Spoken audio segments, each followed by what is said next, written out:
오늘 우리에게 주시는 하나님의 말씀은 레위기 4장 1절부터 21절 말씀과 5장 11절부터 13절까지의 말씀입니다. 제가 하나님 말씀을 받들어 읽겠습니다. 여호와께서 모세에게 말씀하여 이르시되 이스라엘 자손에게 말하여 이르라. 누구든지 여호와의 계명 중 하나라도 그릇 범하였으되 만일 기름 부음 받은 제사장이 범죄하여 백성의 허물이 되었으면 그가 범한 죄로 말미암아 흠없는 수송아지로 속죄 제물을 삼아 여호와께 드릴지니 그 수송아지를 회막문 여호와 앞으로 끌어다가 그 수송아지의 머리에 안수하고 그것을 여호와 앞에서 잡을 것이요 기름 부음을 받은 제사장은 그 수송아지의 피를 가지고 회막에 들어가서 그 제사장이 손가락에 그 피를 찍어 여호와 앞 곧 성소의 휘장 앞에 7번 뿌릴 것이며 제사장은 또 그 피를 여호와 앞 곧 회막 안 향단 뿔들에 바르고 그 수송아지의 피 전부를 회막문 앞 번제단 밑에 쏟을 것이며 또 그 속죄 제물이 된 수송아지의 모든 기름을 떼어낼지니 곧 내장에 덮인 기름과 내장에 붙은 모든 기름과 두 콩팥과 그 위의 기름 곧 허리 쪽에 있는 것과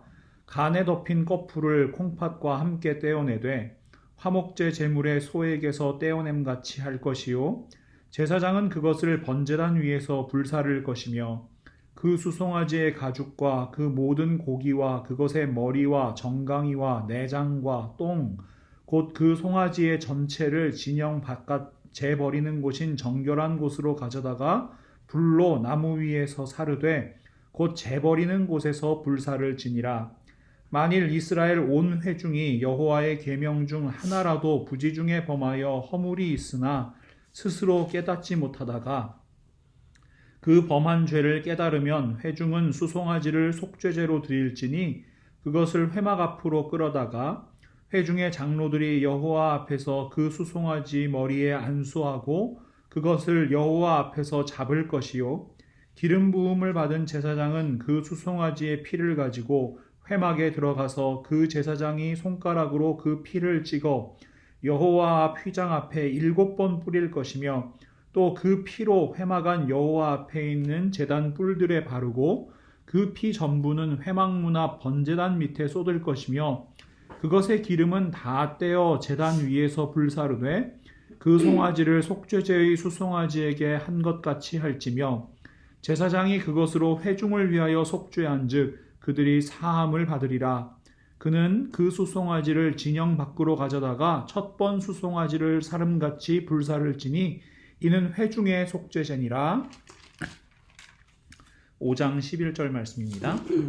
만일 그의 손이 산비둘기 2마리나 집비둘기 2마리에도 미치지 못하면 그의 범죄로 말미암아 고운 가루 10분의 1 에바를 예물로 가져다가 속죄 제물로 드리되 이는 속죄제인즉 그 위에 기름을 붓지 말며 유향을 놓지 말고 그것을 제사장에게로 가져갈 것이요 제사장은 그것을 기념물로 한 움큼 가져다가 제단 위 여호와의 화제물 위에서 불사를 지니 이는 속죄제라.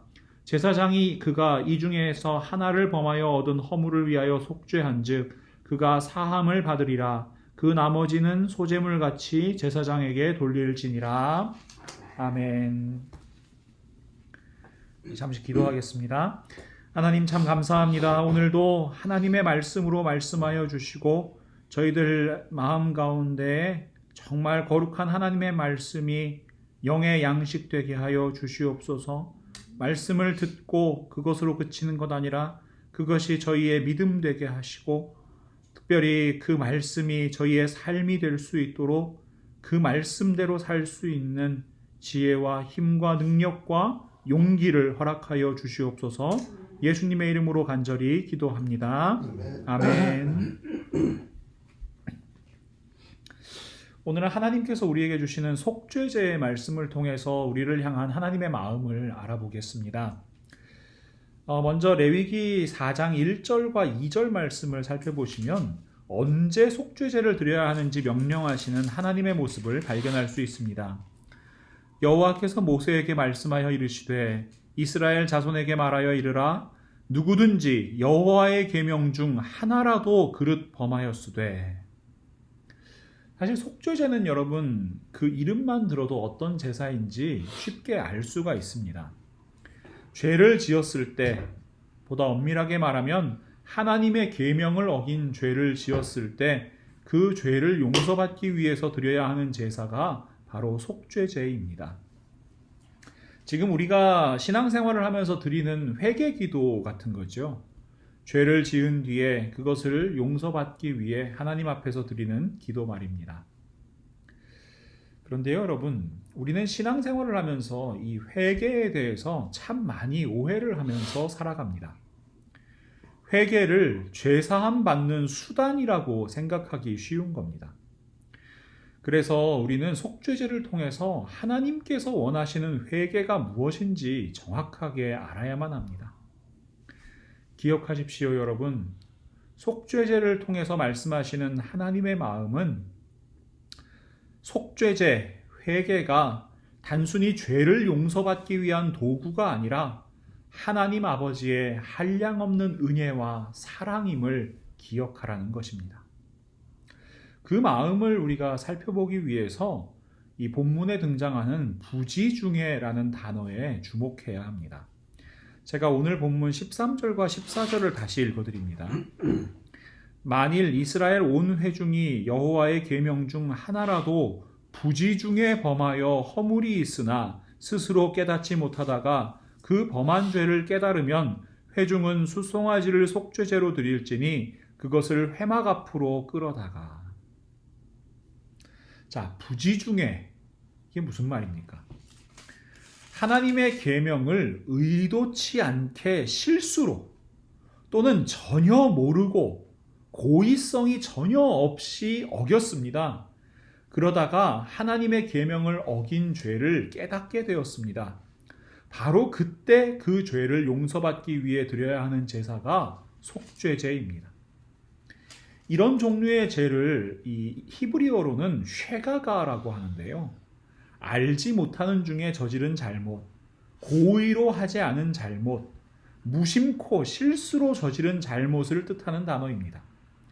이 쉐가가를 용서받기 위해서 드리는 제사가 바로 속죄제입니다. 이렇게 한번 생각해 볼까요? 여러분은 죄를 지으십니까? 네, 모두가 죄를 짓습니다. 죄를 짓지 않고 살아가는 사람 없지요. 그러면 다시 한번 여쭙겠습니다. 여러분은 죄를 알고 지으십니까? 아니면 모르고 지으십니까? 알 때도 있고 모를 때도 있고. 알 때도 있고 모를 때도 있지요. 근데 저는요, 아무리 생각해봐도요, 모르고 짓는 죄보다는 알고 짓는 죄가 훨씬 많을 것 같은 거예요. 우리가 가장 많이 저지르는 죄가 아마 거짓말 아닐까요? 근데 여러분, 거짓말을 내가 알지 못하는 상태에서 한다는 게 정말 가능할까요? 불가능한 것 같습니다. 거짓말을 왜 합니까? 나에게 불리한 것을 감추기 위해서 하지요. 아니면 나에게 조금이라도 이익이 되니까 하지요. 모르고는 거짓말을 할 이유가 없습니다. 이처럼 우리가 저지르는 죄를 가만히 생각해 보면 거의 모든 죄가 알고도 짓는 죄입니다. 실수로 짓는 죄가 아니라 일부러 짓는 죄입니다. 의도하지 않고 죄를 짓는 것이 아니라 나의 욕심을 이루기 위해서 명백한 의도를 가지고 고의로 죄를 짓는 겁니다. 그런데 우리는 분명히 알고 죄를 지으면서도 믿는 구석이 있어요. 바로 회개라는 것입니다. 하나님께 죄를 고백하면 용서해 주신다는 믿음을 가지고 있는 거죠. 제가 재밌는 얘기를 하나 들려드릴게요. 어떤 아이가 있었어요. 이 아이가 자전거를 너무 갖고 싶었습니다. 그래서 하나님께 기도를 합니다. 하나님, 자전거를 주세요. 매일매일 기도를 합니다. 하나님, 자전거를 주세요. 그런데 아무리 열심히 하나님께 기도를 해도 자전거가 생기질 않는 거예요. 그래서 이 아이가 다른 방법을 선택했습니다. 일단 자전거를 하나 훔쳐요.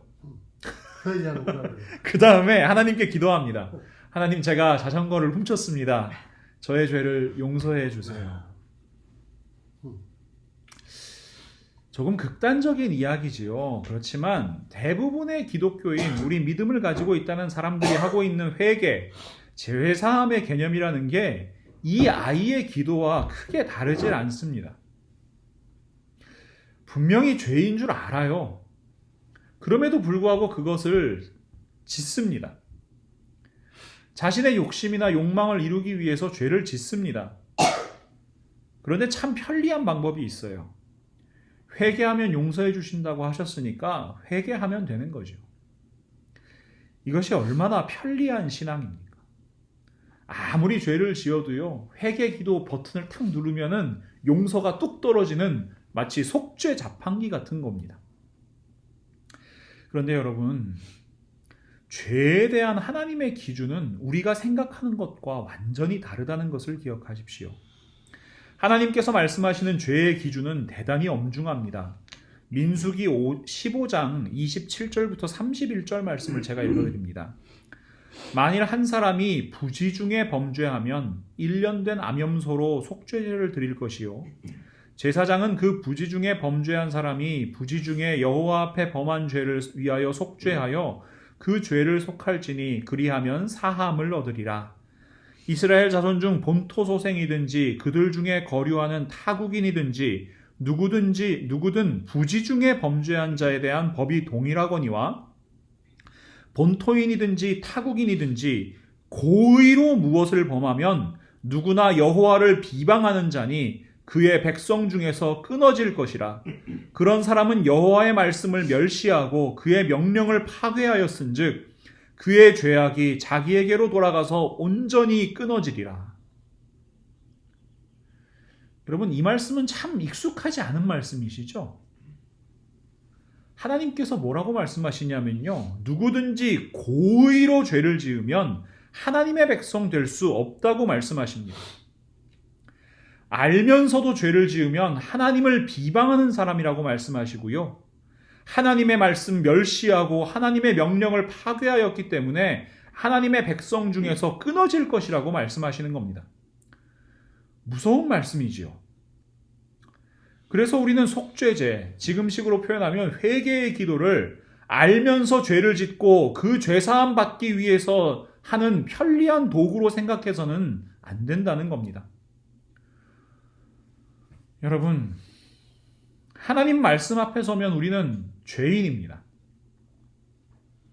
하나님 말씀 앞에 서면요, 우리는 하나님의 백성이 될 자격이 없는 사람들입니다. 알면서도 계속 죄를 짓고 있잖아요. 우리들은 모두 용서받을 수 없는 죄인입니다. 그런데 하나님 말씀 앞에 서서 자기들은 의인이라고 생각하면서 살아가던 이들이 있었습니다.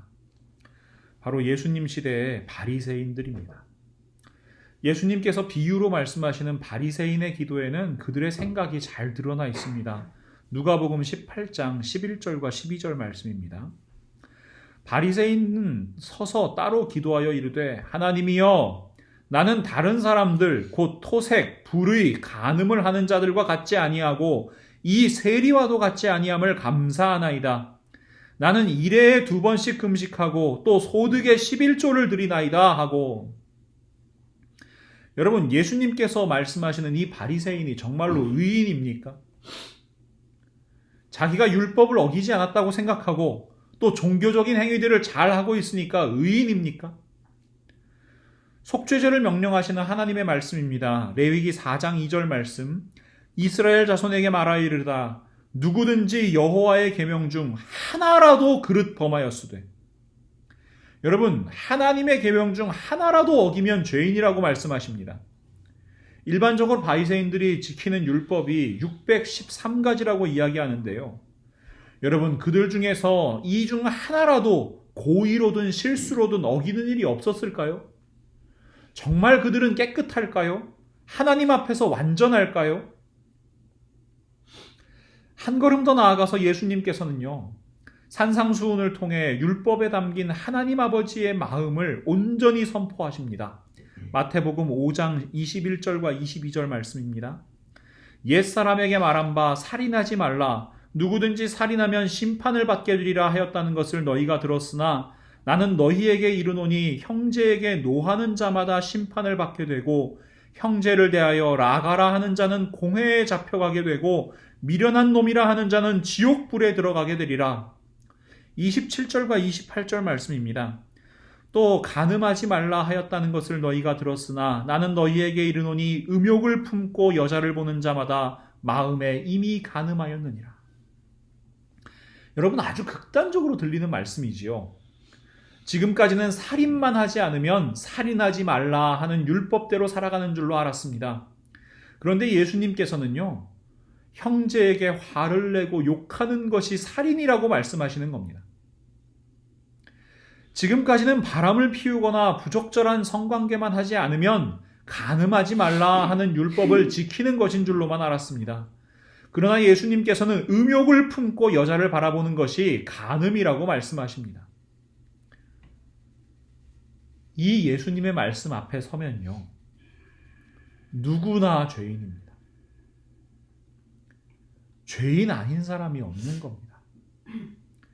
그 누구도 지킬 수 없는 죄의 기준을 말씀하시기 때문입니다. 왜 예수님께서 이렇게 무겁게 말씀하십니까? 왜 하나님께서 부지 중에 지은 죄까지 죄라고 말씀하십니까? 그것은 사도 바울의 고백처럼 의인은 없나니 하나도 없다는 것을 말씀하시는 겁니다. 로마서 3장 9절부터 12절 말씀입니다. 그러면 어떠하냐? 우리는 나으냐? 결코 아니라. 유대인이나 헬라인이나 다 죄 아래에 있다고 우리가 이미 선언하였느니라. 기록된 바 의인은 없나니 하나도 없으며 깨닫는 자도 없고 하나님을 찾는 자도 없고 다 치우쳐 함께 무익하게 되고 선을 행하는 자는 없나니 하나도 없도다. 어느 누구도 자신의 의로 구원을 받을 수 없습니다. 자신의 행위로 구원을 받을 수 없습니다. 율법을 지키는 것으로 구원을 받을 수 없습니다. 우리 인간은 부지 중에 죄를 짓는 것이 아니라 고의로 죄를 짓는 존재고요. 예수님의 기준에 따르면 누구나 마음속으로 끊임없이 죄를 짓는 이들이기 때문입니다. 그래서 여러분, 죄사함은 전적인 하나님의 은혜입니다. 구원은 전적인 하나님의 사랑입니다. 죄를 지을 수밖에 없는 우리들, 하나님의 말씀보다 죄 지으며 살아가는 것이 더 편한 우리들, 그러면서 회개라는 명목으로 자신의 죄를 합리화하며 살아가는 우리들을 구원하시기 위해 예수 그리스도께서 십자가를 지셨습니다. 여러분, 지금도 속죄제를 드려야 된다고 생각해 보세요. 얼마나 많은 소와 얼마나 많은 양과 얼마나 많은 비둘기가 피를 흘려야 하겠습니까? 그러나 예수님께서는 모든 속죄제를 대신할 제사를 자기 자신을 드리심으로 단번에 이루셨습니다. 우리 말씀을 한번 찾아보겠습니다. 히브리서 9장 11절부터 15절 말씀입니다. 신약 성경 히브리서 9장 11절부터 15절 말씀입니다.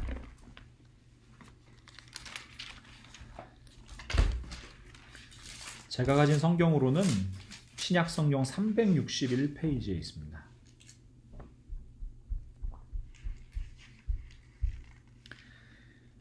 우리 한 목소리로 읽을까요? 시작.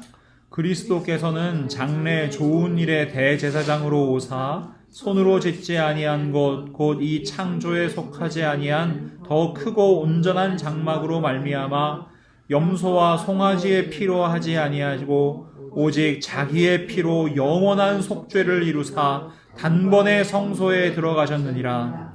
염소와 황소의 피와 및 암송아지의 죄를 부정한 자에게 뿌려 그 육체를 정결하게 하여 거룩하게 하거든 하물며 영원하신 성령으로 말미암아 흠없는 자기를 하나님께 드린 그리스도의 피가 어찌 너희 양심을 죽은 행실에서 깨끗하게 하고 살아계신 하나님을 섬기게 하지 못하느냐.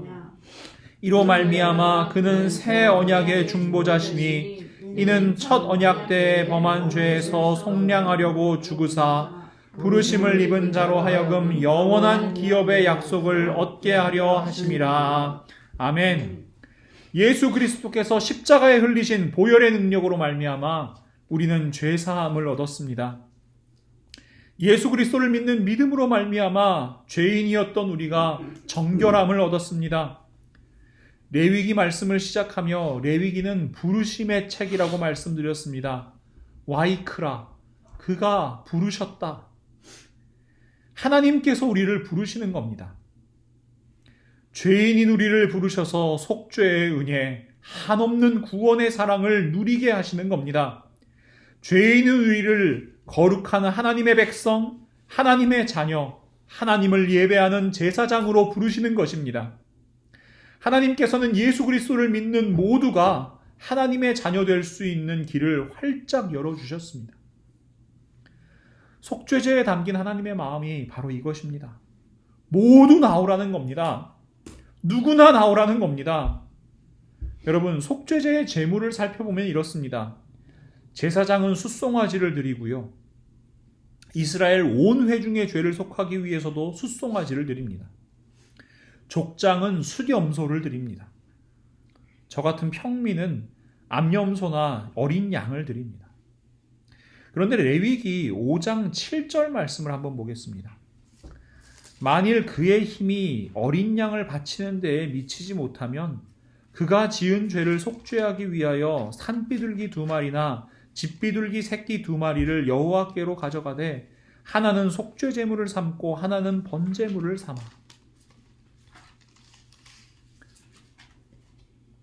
소와 양, 염소 비싸잖아요.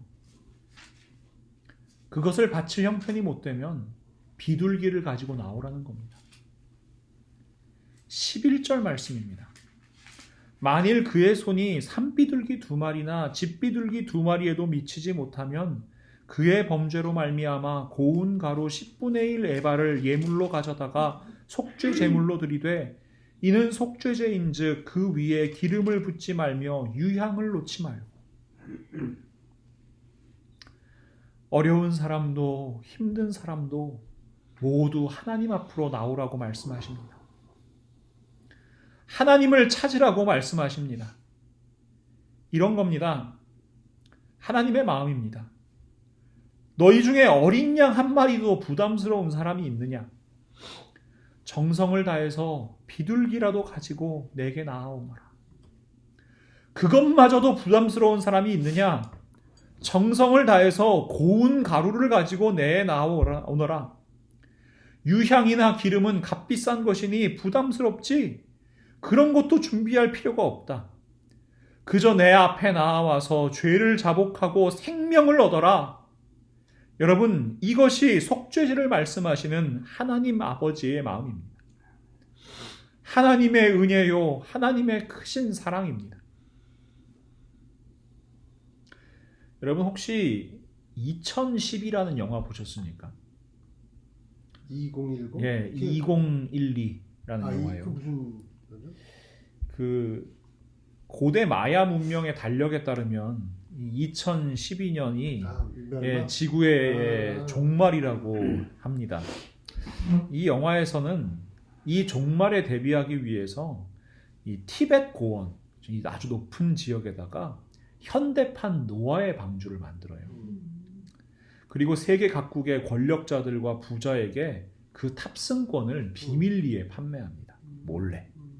근데 그 가격이 얼마인지 아세요? 그 영화에 등장하는 가격이.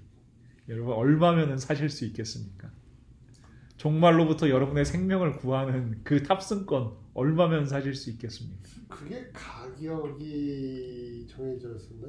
네. 저도 본 것 같은데 뭐였지? 영화에 등장하는 이 탑승권의 가격 단돈 10억 유로입니다.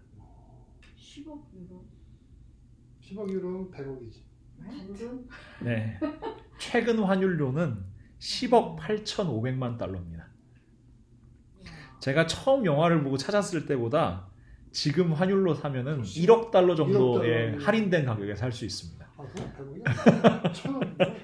1,000원이고. 여러분 어떻게 한 장 사실 수 있겠습니까? 1,000,000,000? 1,000 밀리언은 없어. 1 빌리언이지. 근데 1억은 빌리언이 아니고 100 밀리언이지. 네. 여러분 엄두가 나지 않는 이야기입니다. 그러나 우리 하나님께서는요 우리에게 말씀하세요. 하나님의 은혜로 나아오라고요. 하나님의 사랑으로 나아오라고요.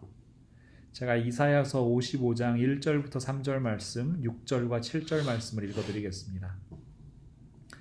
오호라 너희 모든 목마른 자들아 물로 나아오라. 돈 없는 자도 오라. 너희는 와서 사 먹되 돈 없이 값 없이 와서 포도주와 젖을 사라. 너희가 어찌하여 양식이 아닌 것을 위하여 은을 달아주며 배부르게 하지 못할 것을 위하여 수고하느냐. 내게 듣고 들을지어다. 그리하면 너희가 좋은 것을 먹을 것이며 너희 자신들이 기름진 것으로 즐거움을 얻으리라. 너희는 귀를 기울이고 내게로 나아와 들으라. 그리하면 너희의 영혼이 살리라. 내가 너희를 위하여 영원한 언약을 맺으리니 곧 다윗에게 허락한 확실한 은혜이니라. 너희는 여호와를 만날 만한 때에 찾으라. 가까이 계실 때에 그를 부르라. 악인은 그의 길을, 불의한 자는 그의 생각을 버리고 여호와께로 돌아오라. 그리하면 그가 긍휼히 여기시리라. 우리 하나님께로 돌아오라. 그가 너그럽게 용서하시리라. 사도 바울은 이런 하나님의 마음을 이렇게 선포합니다. 로마서 3장 23절과 24절 말씀입니다. 모든 사람이 죄를 범하였음에 하나님의 영광에 이르지 못하더니 그리스도 예수 안에 있는 속량으로 말미암아 하나님의 은혜로 값없이 의롭다 하심을 얻은 자 되었느니라. 여러분, 값없다는 것이 정말로 값이 없는 겁니까? 제가 늘 떠올리는 말씀이 있는데요. 영어에서 priceless라는 단어가 있죠. 표면적으로 보면 값이 없는 겁니다. 프라이스가 없는 거잖아요. 그런데 우리는 그 단어가 값어치가 없는 것이 아니라는 것을 잘 알고 있습니다. 너무나도 큰 가치이기 때문에, 너무나도 귀중한 것이기 때문에 값을 매길 수가 없는 거지요. 여러분, 우리는 그 값을 매길 수 없는 사랑을 선물로 받은 사람들입니다. 그 값을 매길 수 없는 생명을 선물로 받은 사람들입니다. 값을 매길 수 없는 그 고귀한 생명을 우리는 예수 그리스도의 십자가를 통해 받은 사람들입니다. 그렇게 값없이 의롭다 하심을 얻은 자 된 우리들, 값없이 구원받은 우리들이 드려야 하는 속죄제가 무엇입니까? 우리 예수님께서 말씀하십니다. 누가복음 18장 13절 말씀입니다. 세리는 멀리 서서 감히 눈을 들어 하늘을 쳐다보지도 못하고 다만 가슴을 치며 이르되 하나님이여 불쌍히 여기소서 나는 죄인이로소이다 하였느니라. 우리 사랑하는 성도 여러분, 속죄제, 회개의 기도는요, 죄사함 받는 편리한 도구가 아님을 기억하십시오. 하나님께서 원하시는 회개의 기도는 이것입니다. 스스로의 힘으로는 구원받을 수 없는 우리를 불쌍히 여기시는 하나님께 나아가는 것입니다.